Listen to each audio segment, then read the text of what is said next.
We could go with that if something happens. Okay, I mean, this, it looks just perfect now. I feel like I'm sweating out. Of course. Hey, Commissioner Knight, can we just get a quick sound check? Yes, I can hear you. Perfect, thank you. You're welcome.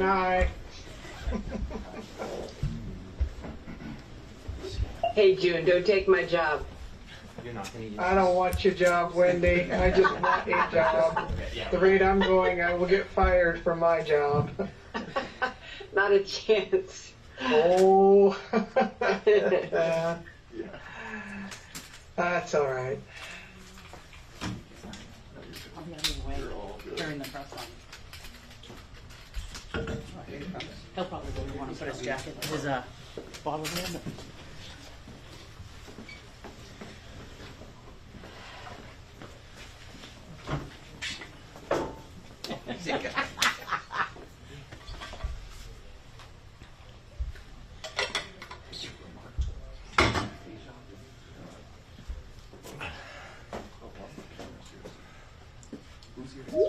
It's just like us 3 TV stations, Kevin, Sarah, Lola, Paul, Bean. Hi, Calvin. Who asked about, David, how are you?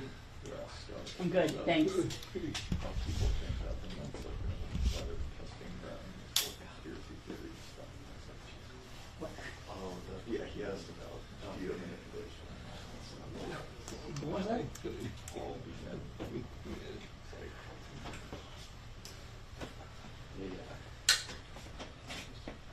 Well, besides that, I think that was everything.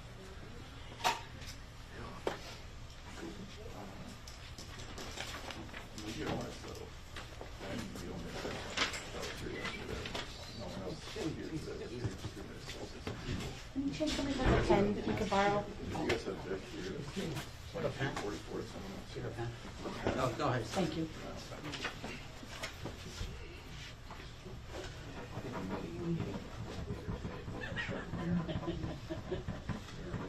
I guess it kind of depends on what they say. We got some pretty cool Sounds like it's drawing a picture. from East Montpelier, and so you can get from Montpelier, you drive through East Montpelier, so we're gonna take that route after this. Thank you very much. Is that a message to the town? Is that the one that they just spent like a ton of time? Because that was a big like local infrastructure project that To everybody. county worked pretty hard on. So I don't know which bridge it is. So maybe it was built. Maybe a little bit. I asked Scott yesterday, which could decent stories, because I was on the FEMA board in Stowe on Tuesday. Yeah. So I was like, is FEMA already being here helping? He was like, honestly, that's just a question. He's like, my bigger thing is I really don't know is how is FEMA now going to be able to tell the damages from the end of June, the damage Stowe had the other day. And I was like, yeah, I don't know how they can tell the difference between that now. I mean, I guess. Because they were touring all week, they said, because they got there and they said they were going to be here through today, through the end of the week, so.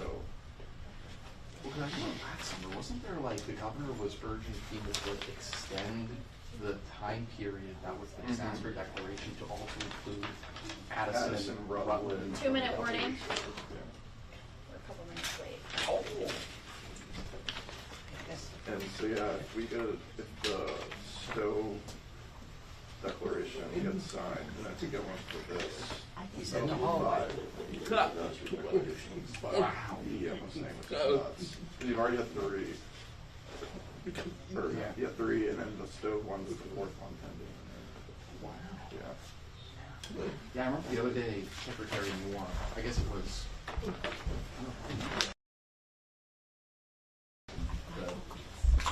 Oh, and Cabot. Cabot, Yeah.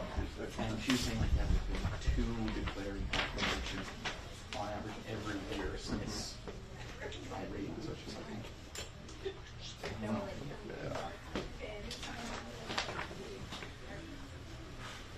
Making all kinds of moves between the flooding and then Peter Walsh coming out as the first Democratic senator being like, get out of here, Joe. I mean, it's really, it's been cutting edge moves here. That's a whole thing too.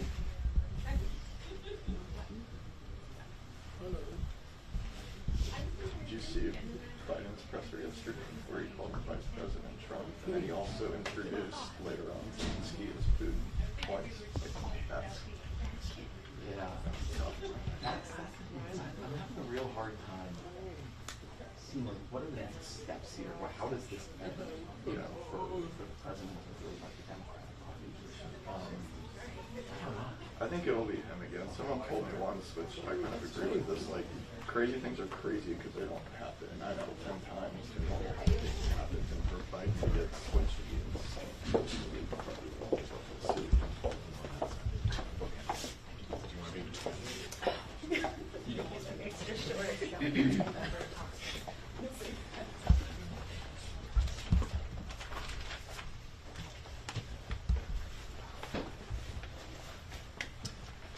Good morning, everyone, and thanks for being here for another flood update. Yesterday, I went out to assess damage and met with some who were impacted, stopping in to check on a few of the hardest hit communities. From road and bridge washouts to homes destroyed, the damage is significant. But as I visited towns yesterday and spoke with people, I was reminded of how resilient Vermonters really are. Even in the face of devastation, I saw many community members come together, doing what they can for their neighbors to help them get through this. We're continuing our work to manage the response, and the SEOC is coordinating with town officials and local emergency management directors to assess damage and provide assistance when necessary. This work is ongoing, and with local officials still very much in response mode, focused on life and safety and urgent needs, it will take a few days before we have a more complete understanding of the damage and what is needed for recovery and what we can expect in federal support.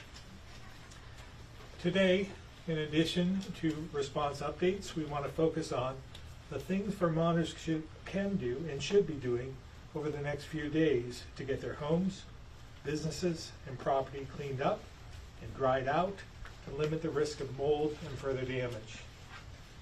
While many went through this last year, we know it's overwhelming, and we want to make sure folks remember the key steps to help people get to a better place much faster and much sooner. Commissioner Morrison will offer specific steps regarding documenting damage, cleaning out homes and yards, disposing of debris, and where to find help and equipment if needed. Dr. Levine will also offer some guidance to make sure everyone stays safe while doing so. As I said yesterday, we can all use what we learned last year to act quickly and strengthen our response, and that starts with getting homes, businesses, and communities clean and dry as quickly as possible. With that, I'll turn it over to Commissioner Morrison. Thank you, Governor. Good morning. Most of our rescue operations have wrapped up. We have released out-of-state swiftwater assets, and most state teams are back in their communities. We will continue to have teams on standby until all rivers are below flood stage. To date, our teams rescued approximately 120 people, 15 animals, and have assisted with dozens of evacuations. This does not include the many rescues and assists carried out by local first responders. As of this morning, we are aware of 2 deaths that appear to be weather-related. You have reported on both of them, but for the record, on Wednesday night, 33-year-old Dylan Kempton of Peachum died, and yesterday, 73-year-old John Rice of Concord died. Our thoughts and prayers go out to the families and friends of both of these men. Regarding weather and any potential for future flooding, there is some river flooding that continued into this morning. Most rivers are receding and no new flooding is expected. The following rivers were still in moderate flood stage, but were actively receding as of 8 o'clock this morning. The Passumpsic River in Passumpsic, the Winooski River in Essex Junction, and the Lamoille in Jeffersonville. While isolated showers and thunderstorms are expected for today and Saturday. No significant or widespread rainfall is anticipated through the weekend. But there is a risk for very high and oppressive heat. The weather's going to be in the high 80s, possibly low 90s later in the weekend. So those who are working on cleanup should take precautions such as start early when it's cooler, take frequent breaks, and drink plenty of water. I suspect Dr. Levine will have more to say about that. Power outages. As of 9 o'clock, there were approximately 150 known power outages.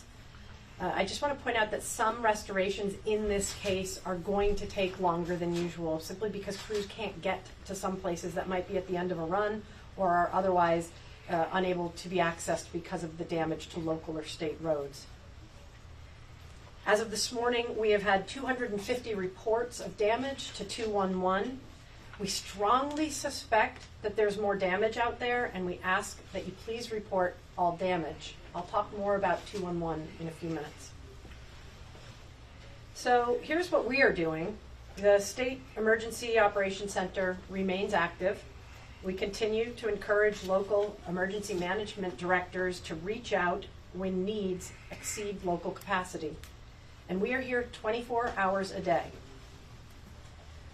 Emergency Operations Center staff are actively working with community liaisons and doing everything that they can to help communities manage flood-related damage.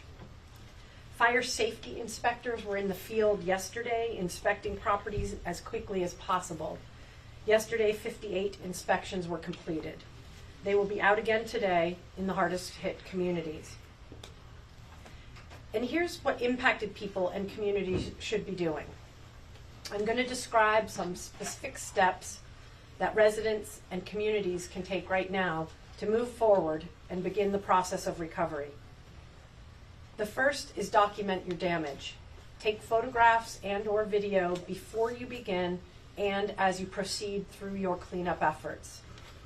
Save documentation of any expense that you incur during cleanup. Here's the 211 part. Report your damage to 211 and your insurance company. Use the online form at vermont211.org, or if you don't have internet access, you can call 211 and select option 5. Your report will help us have an accurate dollar amount of damage. Every report, no matter how small, helps move us closer to the thresholds that could trigger federal assistance. So even if you're planning to fix the damage yourself, or I guess live with the damage, please document it and report it to 211 because you are helping others by helping us get to the federal assistance thresholds. Step 3 is to start cleaning up and drying out, as the governor mentioned. Get the wet stuff out. We have dry weather forecasted for the next several days, so take advantage of it and get the wet stuff out of the house.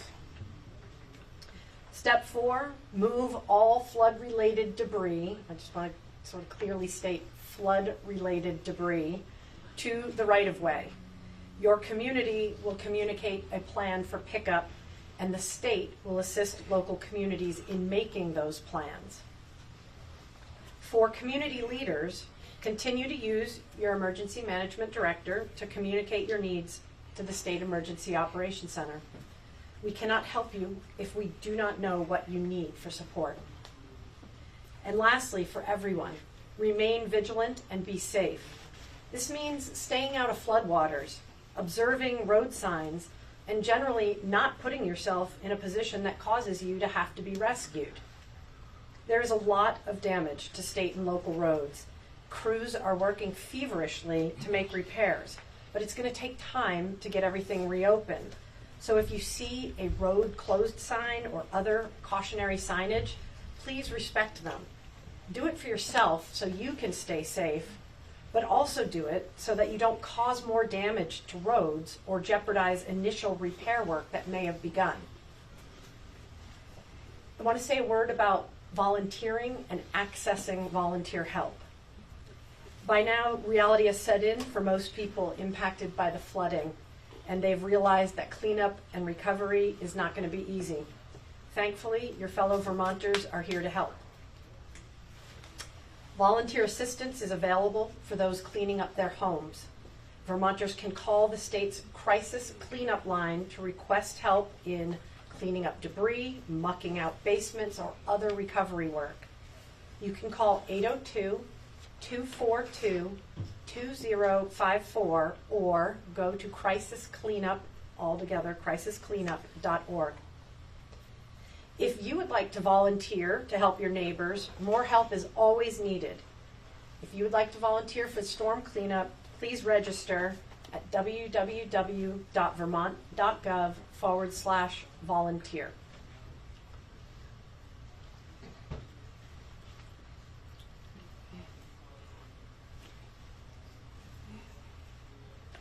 Or you can simply roll up your sleeves, grab a shovel, and help your neighbors.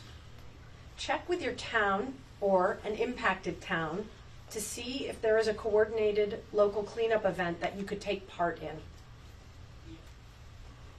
As always, cash is king. Cash donations are the most efficient way to get aid to people and communities in need. You can donate to the Vermont Community Foundation's Flood Response and Recovery Fund online at vermontfloodresponse.org.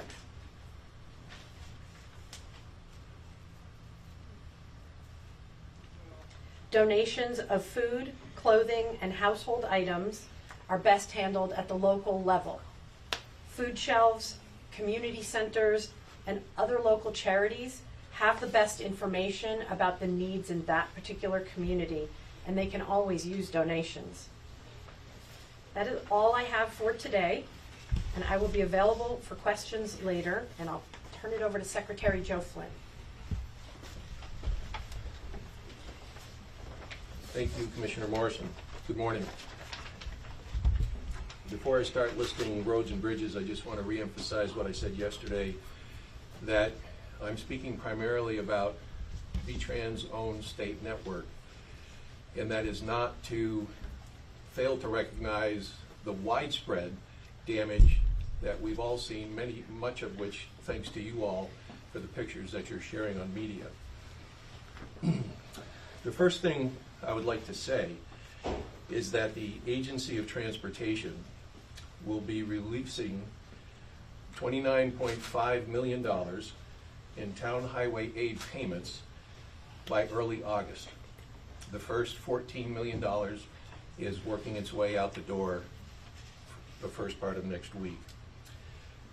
This is formula money for every town in Vermont, which is part of our budget. But this is a 6-month slug of money that we're releasing immediately to help towns. So now I'll go through the list of closures. Yesterday, I told you there were 54 state-owned roads closed. I'm pleased to say today that number has dropped to 18. In that 18, it includes 8 state-owned bridges that currently remain closed. The list is as follows. Route 15 in Cambridge at the Wrong Way Bridge. Route 17 in Addison. Route 17E in Bristol-Starksboro, which includes one of the closed bridges. Route 116 in Heinsberg, which also includes one of the closed bridges. Route 5 in St. Johnsbury, near Hospital Hill. 2 sites in Barton on Route 5, both closed bridges.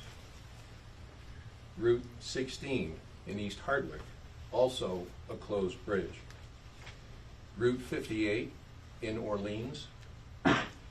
Route 2 in Plainfield, which includes a closed bridge. Multiple sites between Elmore and Worcester on Route 12. Route 17 in Fayston. Route 100 in Duxbury, which is a closed bridge. Route 100B in Moortown, which is a closed bridge. We hope to have that bridge open next week. Route 302, multiple sites in East Barry. Route 302 at the intersection of 232 in Groton. Route 102, the Maidstone State Highway. Route 122 in Linden, and Route 141 in Canaan on the Canadian border at the port of entry. On the Lamoille Valley Rail Trail, I want to report 3 segments that are open for recreational use. Swanton to Cambridge Junction, St. Johnsbury to Danville, and Walden Heights to Hardwick Depot. Yesterday at this time, we did not know the extent of damage, but in sections that I haven't mentioned, there are damage. And in one section in West Danville, there's a fairly significant spot that has been destroyed. The Missisquoi line is fully open, and the BB Spur in Newport is fully open. Active railroad, this would be Freight Railroad and Amtrak. We have 8 closures: Barry, Barnett, Assumpsic, Orleans, Coventry, the western corridor between Middlebury and Burlington. This is new, and this is the route of the Ethan Allen Amtrak. The train is currently stopping in Middlebury, and Amtrak passengers are being bused to Burlington and bused back to Middlebury. Of course, this also significantly impacts temporarily freight movement into Burlington. Vermont Rail Systems reports they believe that this will be a fairly quick fix. The St. Lawrence and Atlantic between the Canadian border in Norton and Island Pond. This is a Genesee and Wyoming Railroad. Reports this morning to me of 9 washouts in that stretch. The NECR line here in central Vermont, in Middlesex. This is also a Genesee and Wyoming Railroad. It is the line for the Amtrak Vermonter, as well as freight. There are areas in Middlesex with significant washouts. The Vermonter is not running, nor is freight. Moving to public transit, the Morrisville Shopper and the US Route 2 commuter are closed due to the road closures. All other transit routes in Vermont are operating as scheduled. And again, I want to just reemphasize the town highway aid formula money that every town, including those most significantly impacted, will begin to see soon. At this time, I will turn it over to Swiftwater Team Leader Mike Cannon. Thank you. I gave his update. Roger that. Is it me? Then Sure, Julie. Secretary Julie Moore. Good morning. Today I'm going to provide information and updates on dams, parks and recreation, water and wastewater facilities, flood-related spills, river corridors, and landslides. Before I get to the details, I want to emphasize a handful of the points Commissioner Morrison made and add a couple A&R specific. We encourage all Vermonters to avoid floodwaters, recognizing they may be filled with pollutants and unseen hazards. It's important to follow advisories from state and town officials about drinking water safety. We're encouraging homeowners and building owners to contact the spill response team if you believe there's been a spill of hazardous materials in your basement or your basement has become contaminated with floodwater, causing your storage tanks to leak. As you are sorting flood trash this weekend, please set aside any potentially hazardous materials into a separate pile, and then check closures before you head to a state park, state land, or one of Vermont's many trails. There's a full set of information available on the anr.vermont.gov/flood webpage for where we've compiled all flood-related information. Speaking to dams, after reviewing total rainfall maps, the Dam Safety Program targeted outreach to 218 dams under our jurisdiction in the following impacted counties: Addison, Caledonia, Chittenden, Essex, Franklin, Lamoille, Orange, Orleans, and Washington. We have done 2 rounds of outreach at this point. First, early on July 10th, warning dam owners of the impending storm, and then again yesterday, reaching out directly to 218 dam owners. There were 16 dam owners we were unable to reach via email, and followed up with phone calls, and only a single dam owner without active current contact information. Our team is continuing to monitor dams around the state and will work with these dam owners and our fellow regulators to stay current on conditions. I'm pleased to report the Winooski River Valley flood control reservoirs continue to do their job well.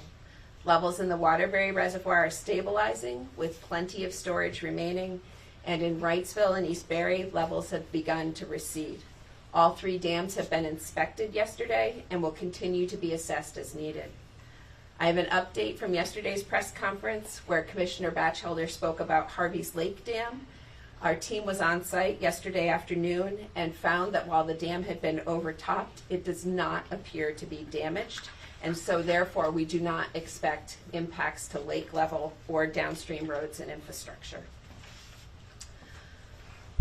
We have also completed inspections of 7 particularly at-risk Northeast Kingdom dams yesterday afternoon, and no damage was identified, and have had frequent contact with the owners of other large power dams, including Green Mountain Power and Morrisville Water and Light, that's revealed no ongoing concerns for dam safety. In terms of drinking water, program staff have concluded proactive outreach. Currently, Berry City, Lyndonville, Barnett, Plainfield, St. Johnsbury, Hardwick, and Richmond have identified concerns. There are 5 communities with boil water notices. That includes the 2 water districts in Barnett and individual water districts in Plainfield, St. Johnsbury, and Berry City. We also have 9 wastewater treatment facilities that were impacted during this week's event. 7 of these systems experienced operational issues that we anticipate will resolve as floodwaters recede. Currently, we believe there are 2 facilities with structural damage, and these are the wastewater facilities in Plainfield and Hardwick. Our team is working with the impacted towns and facilities to find immediate solutions and begin the process of long-term fixes. Other towns in central Vermont and the Northeast Kingdom may be added to the list in coming days as contacts are made and 211 reports are made available. And we're actively reaching out to those wastewater facilities in known flood zones that haven't reported to the state yet. In terms of parks, our initial assessments indicate that really Region 4, which is our northeast parks, bore the brunt of the storm. The hardest hit areas appear to be in the Groton State Forest and include Ricker Pond, Stillwater, Boulder Beach, Big Deer, and Sayon Lodge, along with Waterbury Center and Waterbury Reservoir's remote sites. We are canceling reservations at Ricker Pond, Stillwater, Smuggler's Notch, and Waterbury remote sites through early next week. Park staff are contacting individuals with reservations. We will continue to evaluate conditions and reopen parks based on the safety of visitors and park staff. Please check the park's website or Trail Finder website for the latest information. Speaking to landslides, our geology team has received 4 reports of flood-related landslides. 2 new incidents in Moortown and Elmore that are being evaluated today. A 3rd parcel that was already in the process of a buyout following last year's flood event experienced additional slope failure in Wolcott. And there's an unconfirmed slope failure in Moncton that we will also be visiting today. The team will continue to monitor reports and conduct field visits as needed. Finally, on the waste management end, our waste management division continues to monitor the situation and is prepared to offer support as needed. Please report spills of oil, fuel, or other hazardous materials that you may have experienced as a result of flooding by calling 802-828-1138. The state has contractors available to assist homeowners who have heating oil releases or see a sheen on floodwaters in their home. And finally, our team of river management engineers is still in the very early stages of assessment and are working with local liaisons to understand where there may be in-stream debris piles or other constrictions threatening in future flood events. We will work over the next week to create a better picture. If you have any questions about managing the river corridor on your property, please contact a DC river engineer before you begin work. Again, all of this information is available and being regularly updated on our webpage, anr.vermont.gov/flood. Thank you, and with that, I will turn it over to Dr. Levine.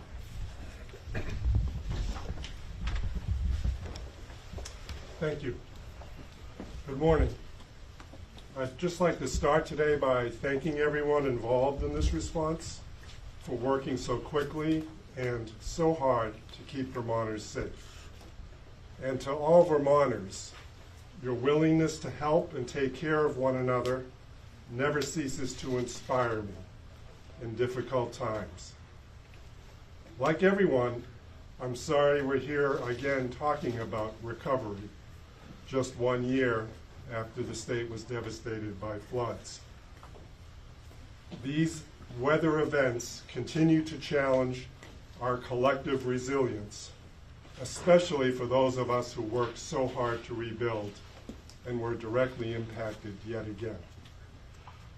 Unfortunately, we do know that climate change will continue to make severe weather a threat to our world, so it's important to understand how it harms our health and what we can do in the short and long term to help protect against these impacts.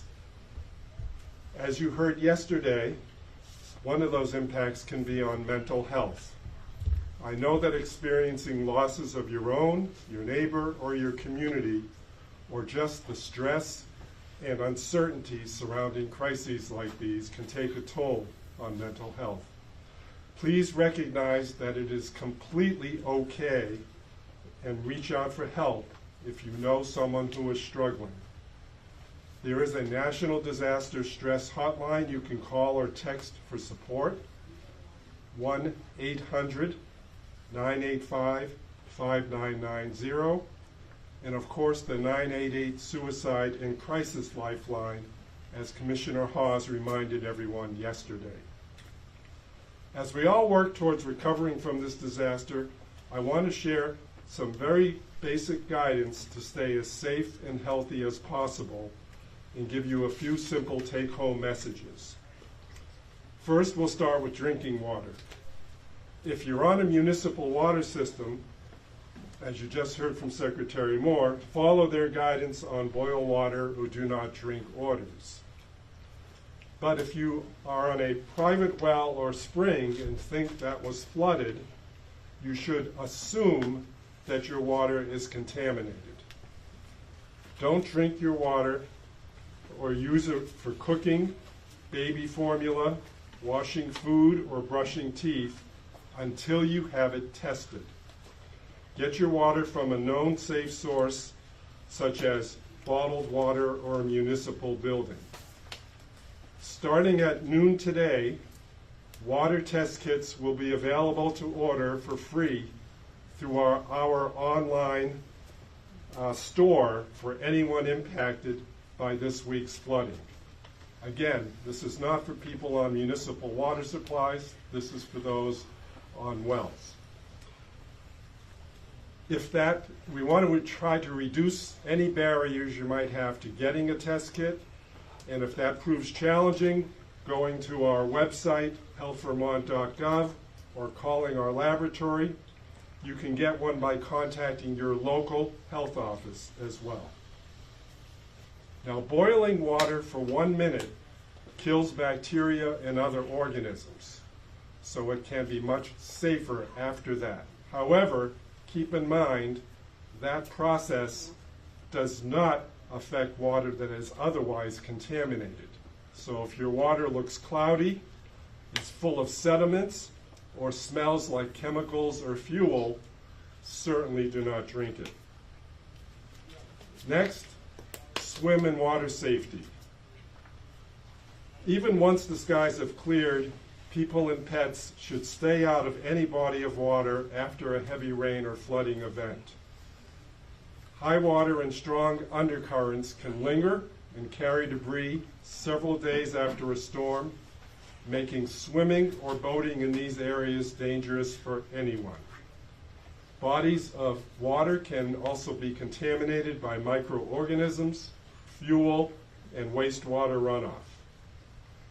Not the news you want to hear prior to an anticipated very hot weekend, but certainly swimming in contaminated water after a flood can result in serious safety risks or problems from infection. So it's best to consider another summer activity or place to cool off until waters are calm and clear again. Next, returning to your home. Wait until your local health officials say it is safe and standing water has gone down. Watch for any downed power lines, gas leaks, or damaged fuel tanks.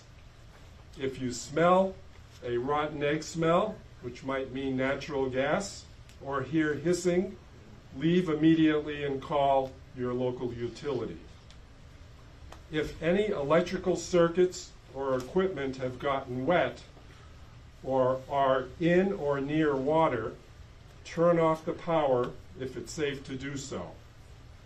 And never, of course, as we always say in the wintertime, use a generator inside your home, basement, or garage, or less than 20 feet from any window, door, or vent. Finally, cleaning your home. If your home has been flooded and closed for several days, again, the assumption should be that your home has mold. You'll need to remove moldy items and dry out your home by opening doors and windows. You can use fan and dehumidifier when electricity is safe. Those who should not be helping clean up after a flood would include children, people who have any kind of breathing problems, and people who have weakened immune systems. Wear protective clothing and waterproof clothing, including N95 masks and gloves. You can clean moldy items that do not absorb water using soap and water, but other materials like fabrics and cushions will probably need to be thrown away. Do not eat or drink anything that may have touched floodwater, and throw away contaminated food, along with any foods that have not been refrigerated properly for more than a day. You can find more information by visiting our website at healthvermont.gov/flood. I'll now turn it back to the governor for Q&A. Thank you, Dr. Levine. I will now open it up to questions. Have you been in contact with, say, our federal delegation or starting any FEMA talks, conversations? I had a conversation the day before the flood with the FEMA director, Criswell, and since then we've had given the congressional delegation a briefing as to what we saw. I think that happened yesterday, as well as with the legislative delegation. So we've been in contact with everyone. We'll be assessing the damage. We'll be obviously requesting a declaration, but we need more information in order to provide that. If we are granted help from FEMA, given the long process and really complicated process that a lot of Vermonters have been over the last year, what's your expectation of how much FEMA will be able to help, and what should Vermonters be looking for over the next 6 months here? Yeah, I think we have to level set expectations, as we've learned over the last year, and since actually Irene. FEMA doesn't solve all your problems, especially with individual assistance. So and that's where the frustration typically comes through. because you have damage to your home. You expect that FEMA will come in and rectify that and make you whole, but that doesn't happen. There's a cap on that. There's a $42,000 cap, and that doesn't take care of all the damage that we're seeing even today. So, but there is private insurance as well that you might have with your homeowners. You should access that, which is why we're trying to encourage people with any damage at all to go to 211, fill out the form for whatever damage you have, and will help us meet whatever thresholds we need to make for public assistance as well as individual assistance. So it's really important to do that, whether or not you're going to take advantage of that, whether or not you're going to get anything in return. It will help the overall cause to do so. One of the biggest concerns that I heard over the last year was that recovery work, navigating through all of the paperwork, is a full-time job on top of the jobs that people have to make ends meet, taking care of your kids, etc. Does the state have any resources to just physically help people through the bureaucracy or the maze of paperwork? Yeah, we try to do whatever we can. We understand that it can get complicated, but we try to make it as easy as possible. I look for someone else who wants to jump in. Todd looks like he's ready to go. So it's a great question, and I think we have learned a lot working through the FEMA process. Last year, as we recognized the gap between what people needed and where FEMA was able to step in, we brought on some resources, and we'll look into doing that again this year in an interim process to support people. Long term, and this is the nature of a crisis like this, we do have partners who are doing disaster case management, of course. They were also impacted by the flood and need to recover. And that process, and I want to emphasize this, is a long-term recovery process. The other element I would highlight here is that we are fortunate in a sense that where we stand on the road to recovery from the 2023 flood, we have a tremendous number of volunteer heroes out there working in long-term recovery groups in many of the same communities that were hit yesterday and the day before.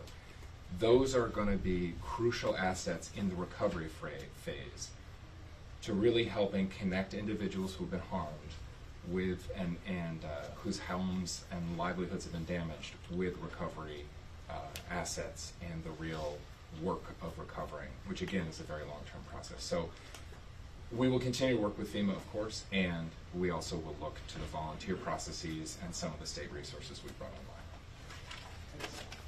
This might be a good time to level set expectations as well with businesses, because that was a source of confusion before. We encourage everyone with any damage to call 211 so that we can collect the data that we need to request assistance for public assistance as well as individual assistance. But it also gives us a tool to accumulate and determine how much damage we have to businesses. And while FEMA does not take care of any business damage, there are SBA loans available that's triggered.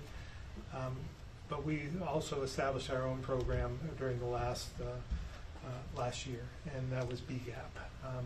But we have to have federal or legislative authority to do so. But it will help us make our case if we have the data in the queue. So we would encourage everyone with whatever damage you have, call or contact 211 through the online process and tell us what the damage is so that we have the data necessary to determine what our next steps are. Yeah, why don't you go through that as well? Governor did such a great job with that, but I did want to mention that Lindsay Curley, Secretary of the Agency of Commerce and Community Development, we were able to stand up a resource center that we had after last year's flooding. It's called the Severe Storm Resource Guide. So it's on www.accd.gov/flood. And on that resource guide, there's a variety of information. And, first and foremost, I want to acknowledge that, impacted business owners and employers are probably cleaning up right now. And so if they're not listening now, our website gives them an opportunity to go back and, take a peek later at information that might be helpful. Some of what was covered today as well, we will be updating with. But for those who are listening who may be helping their friends that are business owners and employers navigate, again, I encourage people to go look at this resource page. And as the governor mentioned, 211, there are separate forms for businesses and homeowners. So if you're a business owner, there's a form in there. And as I mentioned, as the governor mentioned, that will help us understand the extent of the damage that people are dealing with. And I understand this is fluid, and right now they're cleaning out, and that is the most important, is to clean up and get rid of that mold. But when they have time and after they've made a way through that cleanup, and maybe somebody can help them and they start to document that, that will significantly help us in terms of recognizing what financial or what property damage they've had, what financial impact they're experiencing. So we can't emphasize that enough, that that's helpful to us for intel. Again, on that page also it talks about philanthropic support. Again, after last year's flood, we got significant help through the generosity of Vermonters. So we'll be adding, as we learn of opportunities for Vermonters to make donations through safe sites to donate on, we'll be putting that on there.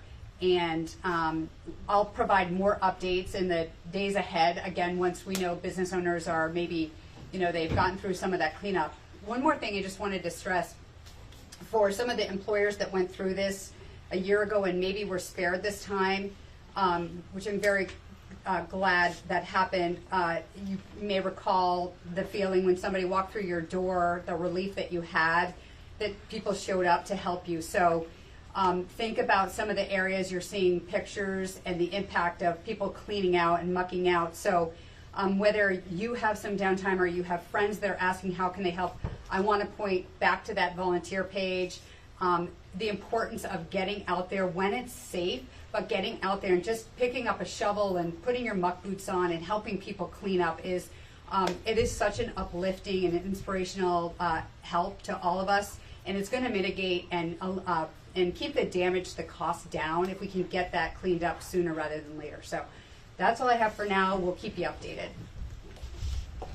For the governor, for Secretary Moore, whether it was yesterday's storms, last year's, or really kind of any somewhat a significant rainfall, obviously rivers overflow, but also, I'm blanking on the word.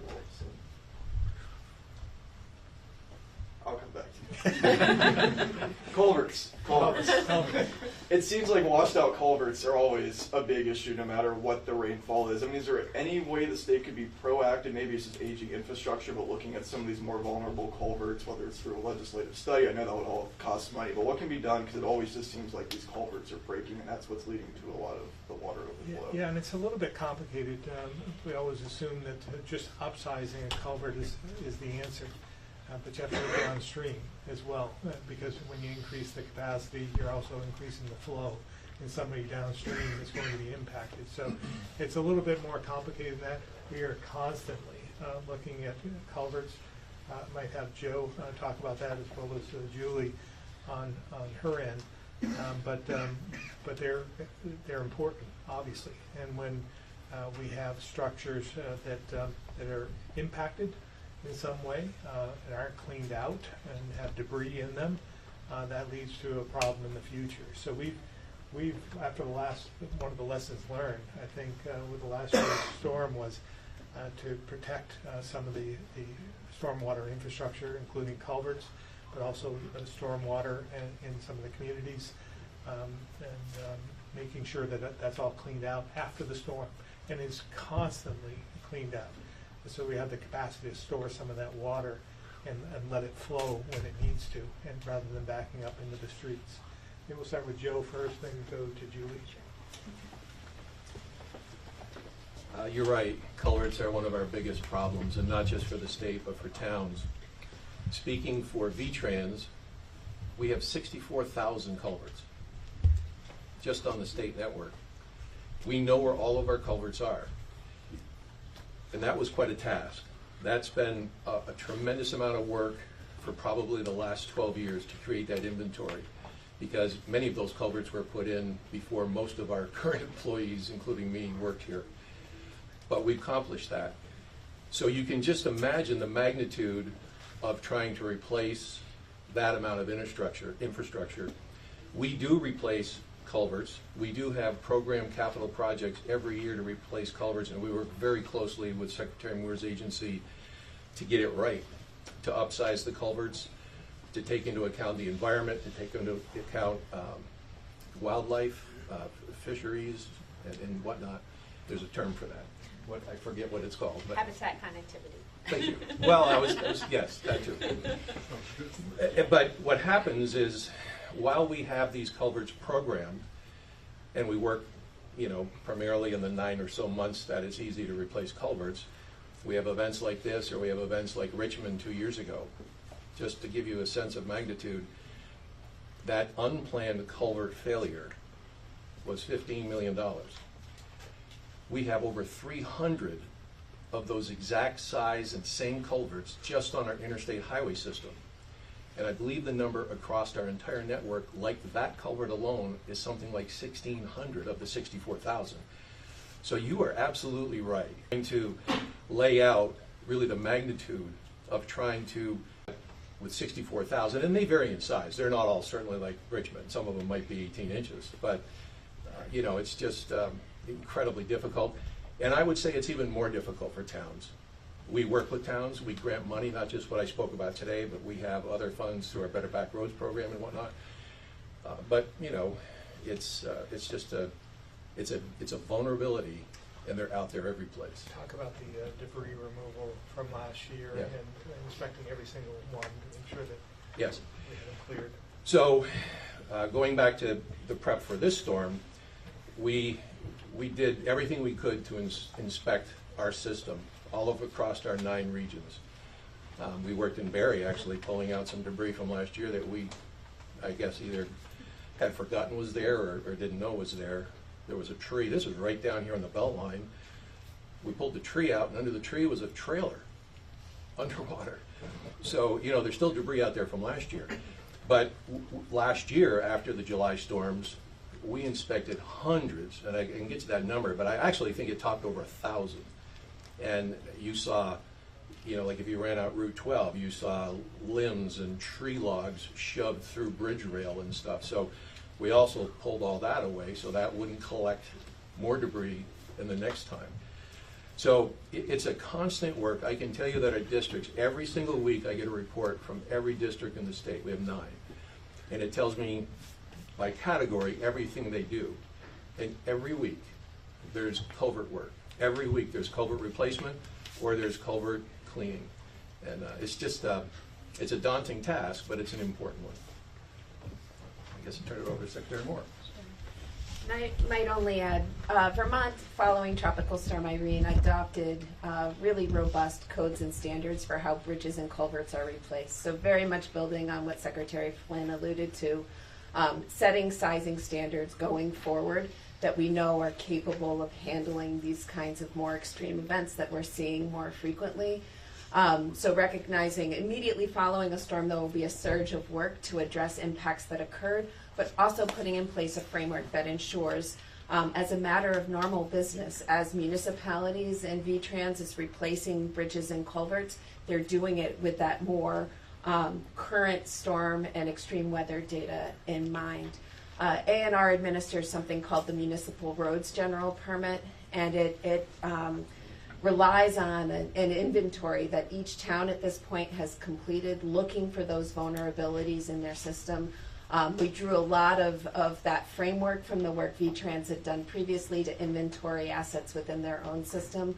And so know that over time, we will become more resilient, but it is a challenge just given the magnitude of the sheer number of bridges and culverts that exist out there. Do we know how many, if at all, bridges and or culverts that washed out that were either replaced last year or from Tropical Storm Irene? These ones that you're mentioning? I can get you a better answer, But what I can tell you for certainty is after Irene, I'm not aware of a bridge this time that washed out that was rebuilt after Irene. And I like to use the example of the Wrightsville Bridge, Route 131 on your way into Cavendish at an intersection called Whitesville Road. That bridge was significantly damaged in Irene. And it was built back to the standards Secretary Moore just spoke about. The area down there was heavily impacted in July of 2023. That bridge withstood everything. So that is a classic example, and I believe I know I saw on one of your stations, I apologize, this last week, a story, may have been on 5, a story of bridges in Jamaica and Wardsboro that were built back after Irene that were not damaged. Obviously that part of the state didn't get damaged. But last summer there was some damage, obviously down in the southern part of the state. So as far as the culverts this time, it's really too soon to tell. But I'll be happy to report on that as I know more. Thank you.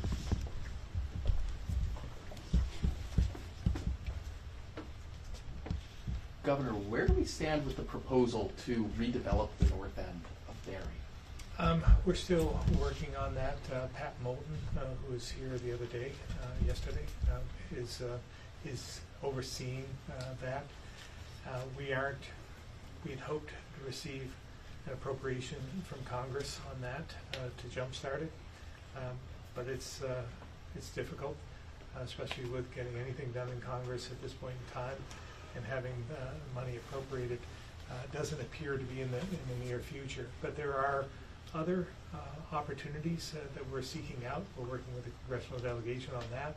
Other pots of money where we've made application for grants. And we're hopeful that a couple of those will get us started. It won't be all done in one shot. It'll have to be done in phases. But there's again other opportunities with TIF districts and so forth, and working with the city council, the new mayor, in trying to get an idea of what the community wants and put that all together. There's still the need. We still need housing. We needed housing before this latest crisis, and we're going to need it. Even it's exacerbated that. When I went to Plainfield yesterday and saw the 9-unit apartment home house there that is no longer habitable, it just furthers the point that we need housing now.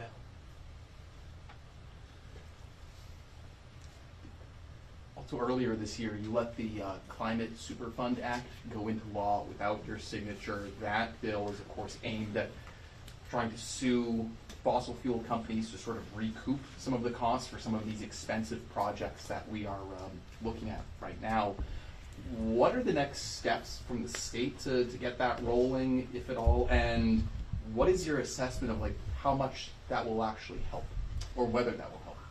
This is all in the hands of the Attorney General at this point, and they believe that they have a case that they can make against big oil, so to speak, to recoup some of these costs. I think it's going to take not weeks, not months, probably not years, probably decades before we'll see anything back. But they're probably more confident than I am. Again, it's in their hands at this point, and probably a better question for them. Why aren't you confident?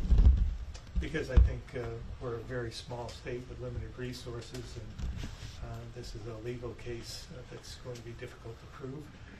We have to prove harm, right?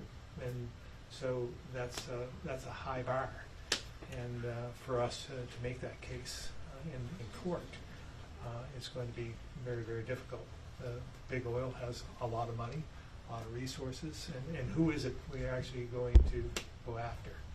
So again, I don't know if Secretary Moore wants to add anything to that, but we have, again, concerns about setting the expectations too high on this. And for some, they think that the money will just start flowing in, much like tobacco money, but that took a long time as well, and I think this will take that much longer. I think that's it. Okay. Thank you all very much. Thank you. Thanks.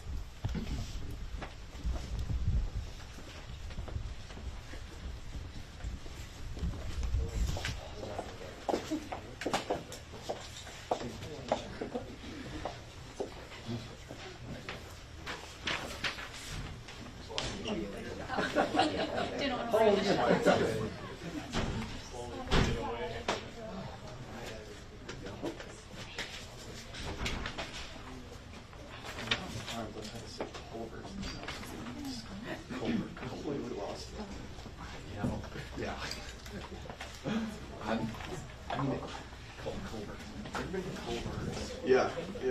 It'd be better.